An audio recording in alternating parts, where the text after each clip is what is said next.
दोस्तों आज की जो घटना है ये काफ़ी हैरान और चौंका देने वाली घटना है, क्योंकि इस घटना में कुछ ऐसे कृत्य सामने आए हैं जिसको सुनकर आप भी शायद हैरान रह जाएंगे। क्योंकि बीते दिन एक महिला रहती है जो कि काफ़ी ज़्यादा परेशान होकर के थाने की तरफ भागी दौड़ी चली जाती है।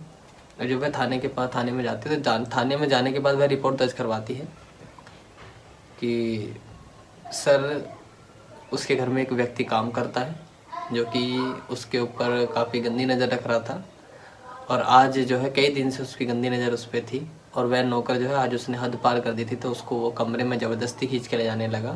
तो उसने अपने बचाव की वजह से उस नौकर का प्राइवेट पार्ट यानी कि उसका लिंग काट दिया, उसके शरीर से अलग कर दिया, और उसकी वहाँ पर वह रिपोर्ट दर्ज करवाने आती है उसके खिलाफ। वो ये बोलती है कि मैंने अपने सेल्फ डिफेंस यानी कि अपनी आत्मरक्षा के लिए उस व्यक्ति के साथ ऐसा कर दिया, तो आप मेरी रिपोर्ट लिख लीजिए। पुलिस वालों को ये बात सुनकर थोड़ा सा माइंड में खटक जाती है, थोड़ा सा उनको शक सा होता है कि शायद ऐसा कैसे हो सकता है, क्योंकि अगर कोई आत्मरक्षा करेगा तो उस प्राइवेट पार्ट को ही क्यों काटेगा। उसका गला भी काट सकता है आत्मरक्षा के उस पर, औरों को भी बुला सकता है आस पड़ोस वालों को, लेकिन ऐसा ही क्यों। तो पुलिस को थोड़ा सा शक सा होता है। तो बाकी आगे जो भी होता है इस घटना की पूरी वीडियो देखने के बाद आपको पता चलेगा, तो बने रहिए हमारे साथ इस वीडियो के अंत तक। उससे पहले नमस्कार दोस्तों, मैं हेमंत कुमार अपने यूट्यूब चैनल में जब आदत में आपका हार्दिक स्वागत करता हूं। आप हमारे यूट्यूब चैनल पे बहुत अच्छा प्यार दे रहे हैं, तो आप इसके लिए सब्सक्राइब करिए, चैनल को लाइक करिए, शेयर करिए, ताकि हर कोई जागरूक हो सके। क्योंकि लोग ऐसी वैसी वीडियो तो बहुत ज़्यादा देखते हैं यूट्यूब पर जिसमें खाली टाइम वेस्ट होता है, पर लेकिन जो जागरूकता के लिए होती है शायद वो आपका एक शेयर दूसरों की जान भी बचा सकता है। तो दोस्तों यह जो घटना है उत्तर प्रदेश के जिला कौशाम्बी की है, जिसका एक थाना क्षेत्र पड़ता है मंजनपुर, और इसी में एक गांव पड़ता है शरीफपुर गांव के बीते दिन की यह घटना है, जहां पर एक महिला जाती है अपने पास ही थाने में जाकर के पुलिस वालों को बताती है, पुलिस इंस्पेक्टर को बताती है कि इंस्पेक्टर साहब कि उनके घर में एक नौकर है जो काफ़ी दिन से उस पर गंदी नज़र रखे हुए था, और उसने आज जो है सारी हदें पार कर दी है। वह उसका ज़बरदस्ती हाथ पकड़कर खींच कर ले जाने लगा कमरे में। तो वह महिला ने बताया कि जब वह कमरे में उसको ले जा रहा था तो वह जो है उससे छटपटाने लगी, उससे हाथ छुड़वाने लगी, तो वो नहीं मानता है, और नहीं मानने की वजह से वह कहती है कि चलो ठीक है, मैं आपकी बात मान लेती हूँ। वह अपना नौकर से ऐसी बात बोल देती है, और वह कहती है कि चलो मैं गेट लगा के आ जाती हूँ अभी किचन के। और जैसे ही वह किचन के गेट के बाहर नहीं जाती है, जाने के बाद वहाँ से चाकू लाती है, छुरी लाती है, और ला करके उसका प्राइवेट पार्ट काट देती है। इतना बताने के बाद वह कहती है, पुलिस जो है उस पर थोड़ा सा शक सा होता है पुलिस वालों को कि यार ऐसे कैसे कोई कर सकता है। उस महिला के बताने के तरीके भी थोड़े से अलग थे, जैसे घटना किसी पर होती है तो ऐसे तो बताया नहीं जाता। इसीलिए वह क्या करते हैं कि पुलिस वाले कहते हैं चलो हमें घटना स्थल पर लेकर चलो। पुलिस वाले उसके साथ उस घटना स्थल पर जाते हैं। घटना स्थल पर जैसे उसके घर पहुंचते हैं, उस महिला के घर, तो महिला घर देखते हैं कि वहाँ चादर भी खून में हुई पड़ी है, और जो बेड का बिस्तर है, जो गद्दा है, वो भी खून में लथपथ है, और जो मृतक मतलब जो व्यक्ति है, जो पीड़ित व्यक्ति है, जो नौकर था, वो वहां पर नहीं रहता है, पर खून सारे कमरे में खून रहता है। पुलिस जो छुरी है, पुलिस उस छुरी को ले लेते हैं, उस फॉरेंसिक लैब के लिए भेज देती है, छुरी को ले लेती है, और चादर वगैरह भी वहाँ जिस चीज पर ब्लड रहता है उस चीज को सबको उठा लेती है वहां से। पुलिस कहती है कि वह नौकर कहाँ गया, तो वो कहती है कि नौकर भाग गया होगा। इतनी बात सुन के पुलिस चौंक जाती है। पुलिस कहती है ठीक है, हम आपकी रिपोर्ट दर्ज कर लेते हैं, उसकी छानबीन करते हैं।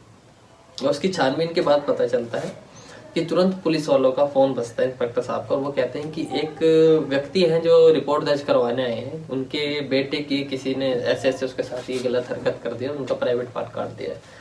पुलिस वाले तुरंत सोचते हैं कि ये भी प्राइवेट पार्ट की रिपोर्ट दर्ज करवाने आई है, शायद वो पास का ही नौकर था इसलिए वो भी रिपोर्ट दर्ज। तो पुलिस वाले इस महिला को कुछ नहीं बताते, तुरंत सीधा अपने थाने के लिए रवाना हो जाते हैं। जैसे ही वे थाने में पहुंचते हैं तो थाने में जब वहां पर ये जो इस घटना की जो भी जांच कर रहे थे वो डीएसपी अभिषेक सिंह मंजनपुर थाने के, तो अभिषेक सिंह जी जब वहां पर सीधा पहुंचते हैं थाने पर, वहां जाके देखते हैं कि जो पीड़िता रहता है व्यक्ति, जो नौकर रहता है, उसके पिता रहते हैं। उसके पिता रिपोर्ट दर्ज करवाने आए हुए थे, अपने बच्चे को हॉस्पिटल ले जाते हैं, जिला हॉस्पिटल, और बच्चे की रिपोर्ट दर्ज करवाने पहुंच जाते हैं वो थाने में। तो उनके बच्चे जो पीड़िता रहता है, जो नौकर, उसके पिता से वे सारी घटना जानते हैं, सारी घटना पूछने की कोशिश करते हैं कि आप बताइए विस्तार में क्या हुआ था। तो वे कहते हैं कि हमारा जो बच्चा है वो ऐसे ऐसे इस घर में काम करता था, और इस घर में काम करने के बाद वो उसने जो है उसकी मैडम जो है, जो कि मालकिन है, उन मालकिन ने जो है आज उसको उसके साथ गंदी हरकतें करी। जब उसने मना किया तब उन्होंने उसका प्राइवेट पार्ट काट दिया। अब उन्होंने घटना उल्टी बता दी।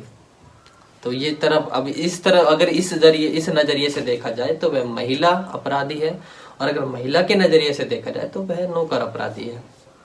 अब पुलिस के सामने ये सवाल खड़ा हो गया था, इसको कैसे सुलझाएं, इसमें अपराधी कौन है। पुलिस तुरंत उस जो नौकर रहता है उसके पिता के साथ हॉस्पिटल पहुंचते हैं और जाकर उसके मुंह से ही खुद बयान लेते हैं। तो उसकी हालत काफ़ी गंभीर हो चुकी थी, और उसकी गंभीरता के दौरान जब उससे थोड़े से उसके बयान लेने की कोशिश करते तो वह बताता है कि सर, नौकर के ये बयान थे कि सर मैं बचपन से उनके वहाँ पर काम कर रहा हूँ काफ़ी समय से, और जो उस महिला के हस्बैंड है वो दुबई में ड्राइवरिंग का काम करते हैं, तो काफ़ी लंबे लंबे समय से आते हैं। और जब मैं आज मुझे सुबह जो है मालकिन का फ़ोन आया कि आज तुम जल्दी आ जाओ, तो वह जब जल्दी उसको बुला लेती है। जब वह जैसे ही वो घर पे जाता है तो वह कहता है कि मैं गेट पर था और जो मालकिन है वो कमरे में थी। तो मैंने कहा मालकिन बताइए आज जल्दी बुलाया, तो वह कहती है कि आ जाओ कमरे में आ जाओ। तो वह कहता है जी बताओ कुछ काम था। तो वह कहते हैं कि नहीं आ जाओ कमरे में आ जाओ। जैसे वह कमरे में जाता है, जाने के बाद वह महिला जो रहती है उसके मुंह पर रुमाल रख देती है और वो बेहोश हो जाता है, ऐसा उस नौकर ने बताया। जब वो बेहोश होने के बाद क्या होता है, जैसे उस लड़के को होश आता है उसे पता चलता है कि उसका प्राइवेट पार्ट उसके शरीर से अलग हो चुका है। वह तुरंत देखता है कि आसपास ना मालकिन है ना कोई है, और जैसे ही वहां से हट जाता है, जब देखता है कि आसपास कोई भी नहीं है, जैसे ही वो वहां से हटता है, हटने के बाद देखता है कि आसपास कोई भी नहीं है, तो वह वहां से जैसे तैसे करके वहां से भाग निकलता है और अपने घर आता है अपने पिता को सारी बात बताने में। पिता उसको लेकर के हॉस्पिटल आते हैं। अब इस नजरिए से देखा जाए तो सीधा सीधा नजरिया जाता है कि वह महिला ही अपराधी है, क्योंकि नॉर्मल सी बात है, अगर कोई महिला को आत्मरक्षा करनी होगी और ऐसे रेप जैसे कांड होने से बचना होगा तो वो सीधा उसके प्राइवेट पार्ट पे नजर नहीं रखेगी, ना ही उसको काटने पर नजर रखेगी। वो सीधा उसको जो है जान से मारने की कोशिश कर सकती है, जान से मार सकती है। बचाव के लिए तो कहीं भी चक्कू चल सकता है, लेकिन मेन वहीं पर ही नहीं चल सकता है। तो इसमें इस नजरिए से अगर देखा जाए तो सीधा सीधा महिला अपराधी है, और पुलिस जो है तुरंत कहीं ना कहीं उस महिला को ही अपराधी समझ करके उसी पर ही मामला दर्ज कर लेती है। महिला के ऊपर मामला दर्ज कर दिया जाता है। आईपीसी की धारा 326 और 308 के तहत उस महिला पर मुकदमा दर्ज कर लिया जाता है। तो उस महिला पर मुकदमा दर्ज है, और उस बच्चे की जो नौकर है उसकी हालत काफी ज्यादा गंभीर है, जो कि अभी हॉस्पिटल से रेफर कर दिया गया है, दूसरे हॉस्पिटल के लिए रेफर कर चुके हैं उस नौकर को। तो दोस्तों ये है आज की घटना, जिसको सुनकर आप भी काफी ज्यादा सोच रहे होंगे कि शायद ऐसा भी कुछ हो सकता है।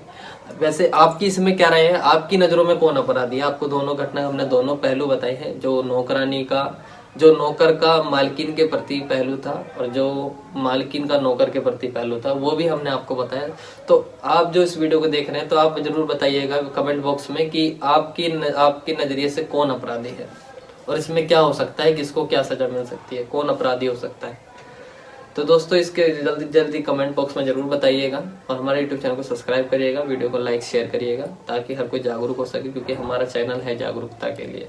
जो खबरें आप बड़े बड़े चैनल पर नहीं देख पाते वो हम अपने यूट्यूब चैनल पर आपको विस्तार से समझाते हैं, ताकि छोटी सी सोच या एक छोटा सा कदम किसी की जान या किसी को बचा सकता है, तो बहुत बड़ी बात है।